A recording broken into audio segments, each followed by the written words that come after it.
By order of the Overseer Council, the following file is Level 6-001 classified. Unauthorized access is forbidden. SCP-001 djkaktus's Proposal 3. Object Containment Class Esoteric, Secondary Class Principalis, Disruption Class Amida, Risk Class Notice. Special Containment Procedures.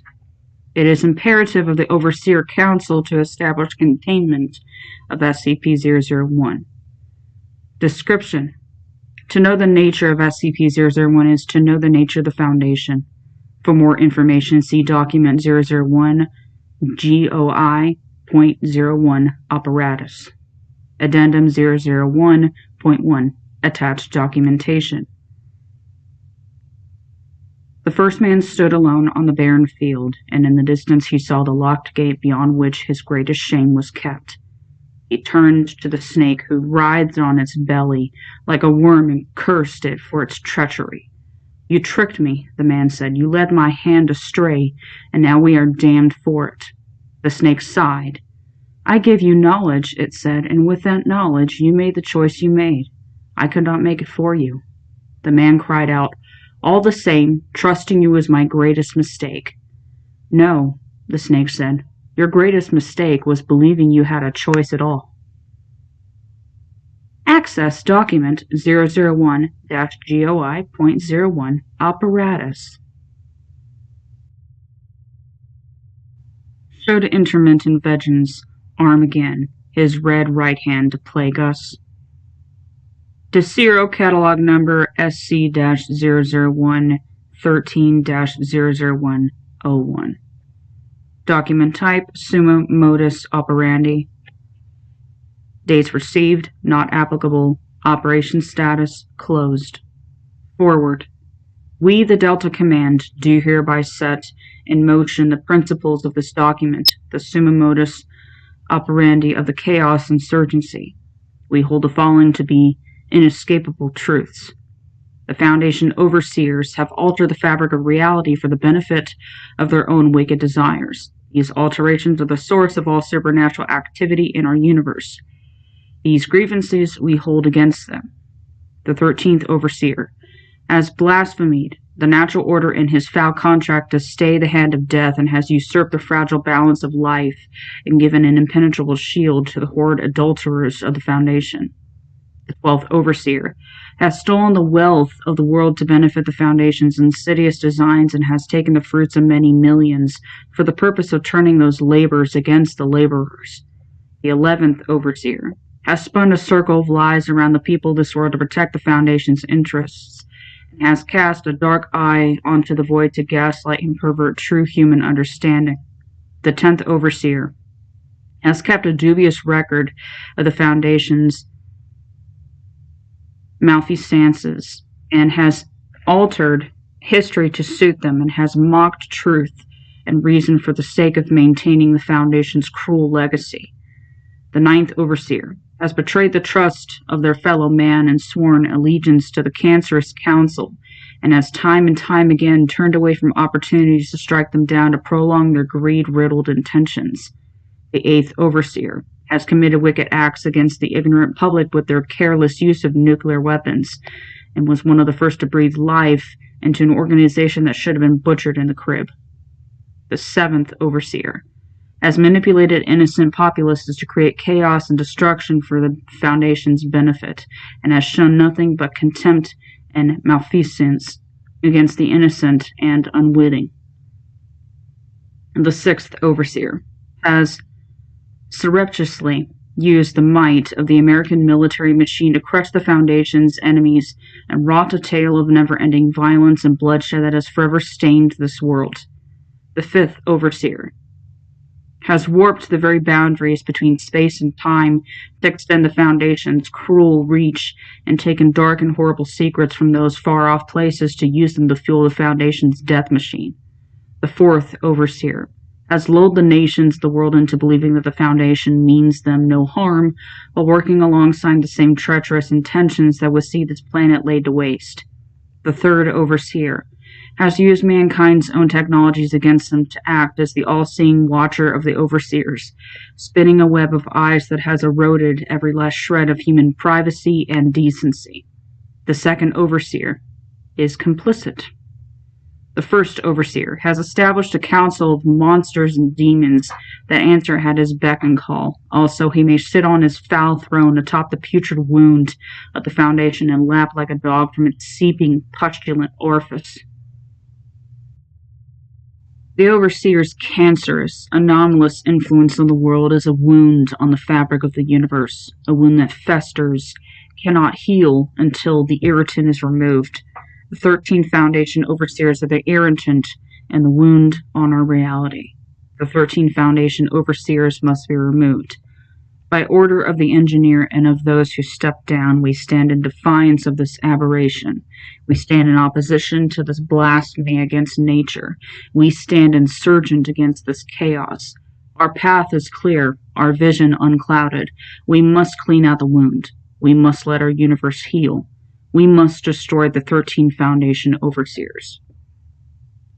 Hereafter, we of Delta Command document the summa modus operandi as transcribed by the engineer of the Chaos Insurgency. 1. Step 001-13, 0513, the other overseer. Formerly Dr. Felix Carter, Caucasian male, date of birth unknown, was once a doctor for a research consortium named the International Academy of Existential Sciences. Early conspirator of 051 and the individual called the Administrator, supposedly was a bargaining chip used in a deal made with death itself to allow death a seat on the council, while it grossly prolonged the lives of the overseers, presumed extremely dangerous. Location is only speculated and considered impossible to reach. 2. Step 001-12, 0512, the Accountant. Previous name unknown, African male, appears to be in his 40s. Well-known figure in financial markets, though rarely spoken of publicly, if ever. Dresses in expensive tailored clothing with similarly expensive jewelry, wears dark glasses. Apparent mathematical genius, supposedly capable of running the calculations of probability itself in his mind. Likely anomalous influence, maintains Foundation financial accounts. Manipulates trade markets in order to accrue wealth for the Foundation and by extension himself, supposedly as members of his own staff seated at high-level positions on financial boards for all major world governments. 3. Step 001-11, 0511, the Liar. Date of birth unknown, unknown descent, unknown origin, unknown gender, incredibly difficult to identify. Single identifying mark is a small scar on left temple, usually hidden by hair, generally appears to be a wealthy woman in lavish outfits. Primary disinformation entity within the Foundation. Oversees teams that maintain cover stories and mystic supply. Supposed connection with the gargantuan aquatic entity in the Bay of Bengal. Possible reality-bending properties, extremely dangerous. Notably, no records seem to exist of the appointment of 0511, unlike all other members, who were either chosen by 051 or voted onto the council after the death and non-recovery of one of their colleagues. 0511 seems to have simply appeared on the council one day. 4. Step 001-10, 0510, the archivist. Formerly Diane Walters, a librarian, Caucasian female, appears to be in her late 40s, possible strong connections to the Wanderers Library, extensive knowledge about the Foundation's involvement in previous end-of-the-world scenarios, supposedly maintains a constant record of every activity taken on Earth from the moment she took her place on the Council forward. These records are used extensively in the application of the machine beneath Yellowstone. One source identified 0510 as being the most bloodthirsty member of the Council. According to the source, she is obsessed with the perceived divinity of herself and the Council, believing herself to be above any natural laws. In her eyes, normal humans are fodder, a means to an end in reaching some greater understanding of universal truth. Some sources indicate a possible obsession with the idea of omniscience. This has not been verified. 5. Step 001-9, 059, the Outsider. Adult female of Maori. descent, appears to be in her late 30s.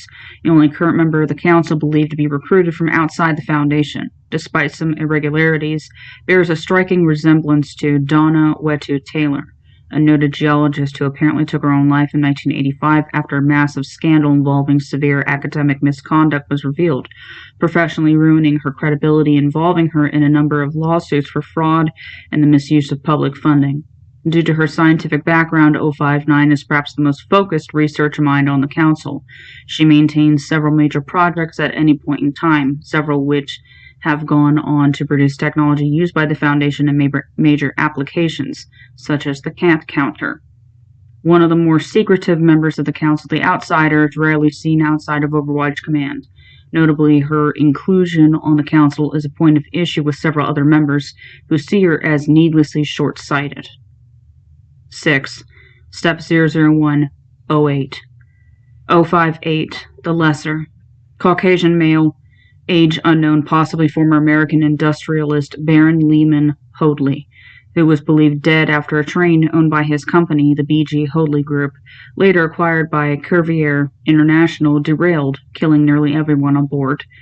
According to many sources, 058 originally held a significant amount of control on the early council, due in no small part to the massive financial holdings he had access to through his brother, Garrison Hoadley. After his brother's death and the sale of his company, his authority diminished considerably, and he was eventually ousted as the de facto leader of the council in favor of 057. In the time since, he has maintained his council vote, but his influence is all but non-existent. Supposedly became obsessed later in life with modifying his body and soul with anomalous technology and artifacts. Paranoid, obsessed with the idea that other council members will want to kill him. 7. Step 00107. 057, Green. Caucasian female, British German ancestry, appears to be in her early 50s. The first member of the council voted into it rather than appointment by 051 after the previous 057 was determined to be no longer useful by the rest of the council. It is believed to have at one point been a site director, though any records of this have long since been modified or outright removed. Regardless, it is believed that 057 has been working within the Foundation nearly her entire life, having joined as an administrative aide when she was only 14. Has become the apparent leader of the council and controls a considerable amount of authority in that position.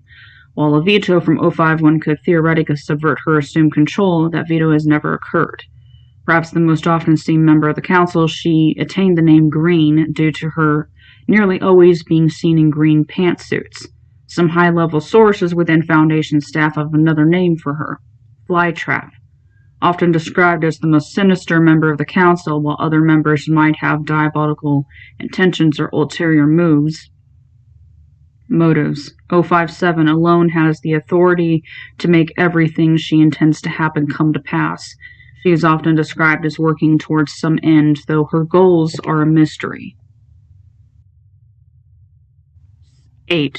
Step 00106. 056, the American. Caucasian male, Spanish ancestry, appears to be in his mid-50s. The least subtle member of the council, 056, is former American Union Brigadier General Rufus King. After fighting for the North in the American Civil War, 056 was appointed administrator to the Papal States, believed to have first met the individual called the Administrator while in Rome. The source of his longevity prior to the supposed deal with death itself is unknown, and if the current understanding of the council is correct, then despite his appearance, he is by far the oldest member.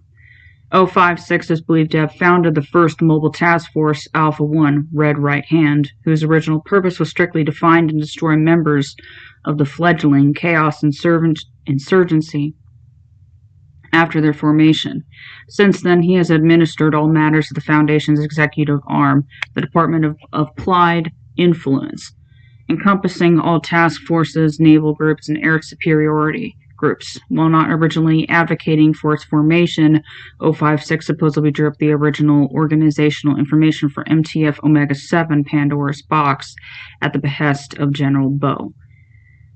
Has gone by several different names within modern military circles, and it is believed to have held an office at the Pentagon since its construction. His standing within the American military is unknown, though at least 3 major sources have confirmed that many military leaders consider his authority second only to the sitting United States president, and several believe he supersedes it.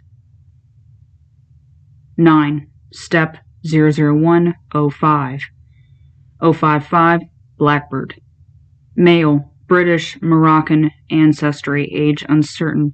Generally regarded as the most jovial members of the council, is not afraid to be seen joking in public. Has often commented that he believes the dark curtain between Overwatch Command and the rest of the Foundation, as well as the unnecessary seriousness of the council itself, are a preposterous and often detrimental joke. Despite this, there are several incongruities surrounding 055. Some sources have indicated that they believe they have heard 055 talking to himself as if he were having a conversation, while others have described conversing with 055 and then speaking to him again shortly afterwards and feeling as if they were not talking to the same person. In the debriefing of the neutralization of SCP-1730, one source described how a rescued member of the Site-13 staff was able to identify a picture of 055 as a member of the Global Occult Coalition in their world. Aside from forming the Department of Paranormal Organization Review, 055 has apparently led considerable research into the existence of alternate realities and is known to personally review anomalies that interact with other dimensions as they arise. 10. Step 00104. 054 The Ambassador. Persian male, Iranian, Armenian ancestry, French heritage. Appears to be in his early 30s. Some sources have provided records indicating that 054 was, in his youth, French actor Jean Lemieux Bertrand, born Jean Ebrahimi. Since most evidence of 054's exploits were apparently destroyed shortly after his appointment to the Overseer Council, little is known about his professional career. Commonly called the Ambassador, 054 is called to action whenever the Council needs a pretty face. Often described as being incredibly attractive and anomalously charismatic, he has acted as a Foundation salesman whenever required. Sources indicate he was first tasked with drawing American attention away from Mexico during the Second World War, likely due to the severe anomalous activity taking place there at the same time. Despite being well-spoken and appearing generally well-educated, 054 is not an academic, nor is he particularly interested in the prospect of managing an organization. He is well known for delegating any duties he might accrue, in order to maintain as little responsibility as possible. The lackadaisical attitude towards leadership was manipulated by 057, who convinced the ambassador to give her an unofficial automatic vote for anything she might support. 11. Step 00103. 053. The Kid. Unknown age, unknown gender, unknown ethnicity. Very little is known about the actual nature of 053, often described by sources as not being human at all, and instead being an artificial intelligence designed to create other artificial intelligences. He has not ever appeared physically outside of Overwatch Command, instead appearing through avatars on screens and speaking with a digitally constructed voice. The single image a source was able to find of 053 is of a very young Korean child in traditional Joseon apparel, which is unsupported by any other claims about the Overseer. He is supposedly the direct report for Maria Jones, head of the Foundation's record-keeping and information security administration, having seized the authority from the archivist when those records became digital. Notably, the Foundation AIC units such as the Alexandra and Thorn units are incapable of discussing 053 despite evidence that information about him accumulates in their databanks as they learn over time. 12. Step 00102. 052. The Nazarene. Female, Middle Eastern descent, appears to be in her 20s. Extremely little information exists about the individual called the Nazarene. Even the origins of her name are unknown. The only source able to provide any information about her insists on 2 things specifically: that she's never seen without 051 and that she has changed over time. Early Foundation documents mention 052 as being the head of the Foundation's Department of Morality, now the Ethics Committee, though it does not appear as though she ever served in that role. One source indicated that her name perhaps comes from the fact that she is never seen without a pair of dark gloves, which she never removes in public. leading some to believe she's hiding scars on her hands or wrists from her crucifixion as Jesus of Nazareth, though where this rumor began and what would lead anyone to draw that conclusion in the first place is unknown. 13. Step 00101. 051, the founder. Caucasian male, appears to be in his late 30s, believed to be Aaron Siegel, a physicist who attended Cornell University in the early 1900s, became involved with Frederick Williams, the individual later known as the Administrator, shortly after the turn of the century. Led the first research team of what would eventually become the SCP Foundation, along with 0513, 10, 2, and several others. The events that led him to founding and assuming command of the Foundation proper are currently unknown.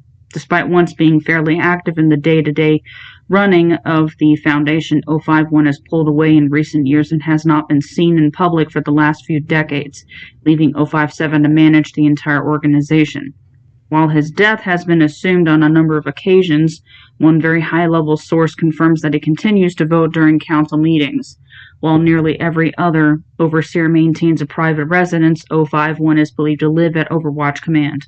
The location of this facility is unknown.